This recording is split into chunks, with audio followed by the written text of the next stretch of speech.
যুক্তরাষ্ট্রে বিমানবাহী রণতরী USS Abraham Lincoln এবং USS boxer এখন ইরানি ক্ষেপণাস্ত্রের নাগালে। এছাড়া অন্তত ৩০টি মার্কিন ঘাঁটি ও স্থাপনা, প্রায় ৪২,০০০ সেনা, সুপার হর্নেট যুদ্ধবিমান এবং টমাহক ক্রুজ মিসাইল উৎক্ষেপণ কেন্দ্রের মতো মার্কিন শক্তিকে গুড়িয়ে দেওয়ার সক্ষমতা দেখিয়েছে ইরান। ৪,০০০ কিলোমিটার পাল্লার ক্ষেপণাস্ত্র ছুড়ে ইরান আভাস দিয়েছে ইসরায়েল যুক্তরাষ্ট্রের অনেক জায়গাতেই তাদের আঘাত হানার সক্ষমতা রয়েছে। যুক্তরাষ্ট্র ও যুক্তরাজ্যের যৌথ সামরিক ঘাঁটি দিয়েগো গার্সিয়া লক্ষ্য করে এই ক্ষেপণাস্ত্র নিক্ষেপটি ভিন্নভাবে ট্রাম্প ও নেতানিয়াহুর চিন্তার বিষয় হওয়ার কথা, কারণ ইরানের তো ৪,০০০ কিলোমিটার পাল্লার ক্ষেপণাস্ত্র ছুড়বার কথা নয়।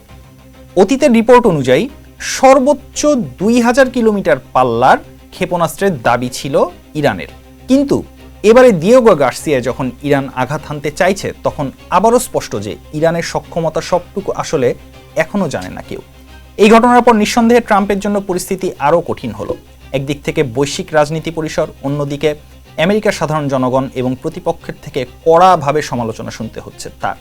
আগে থেকেই ইরানি ক্ষেপণাস্ত্রের নাগালে ছিল কাতারের আল উদেইদ বিমান ঘাঁটি, কুয়েতে ক্যাম্প আরিফজান ও আলী আল সালেম, আরব আমিরাতে আল দাফরা বিমান ঘাঁটি, বাহরাইনের নেভাল সাপোর্ট অ্যাক্টিভিটি, সৌদি আরবে প্রিন্স সুলতান এয়ারবেস, তুরস্কে ইনসিল্লিক বিমান ঘাঁটি, জিবুতিতে ক্যাম্প লেমনিয়ার, জর্ডানে মুয়াফফাক সালতি এয়ারবেস, ইরাকে আইন আল আসাদ ও এরবিল। নতুন ক্ষেপণাস্ত্রের মাধ্যমে ইরান এটিও বুঝিয়ে দিয়েছে যে তাদের হাত যতটুকু দেখা যায় তার চেয়েও অনেক লম্বা। এসব স্থাপনায় যুক্তরাষ্ট্রে অন্তত ৪২,০০০ সেনার অবস্থান, যারা বুঝতে পারছেন ইরানি ক্ষেপণাস্ত্রের নাগালের মধ্যেই রয়েছেন তারা। ট্রাম্পের সাম্প্রতিক কিছু বক্তব্যেও যুদ্ধ থেকে বেরিয়ে পড়ার আভাস রয়েছে।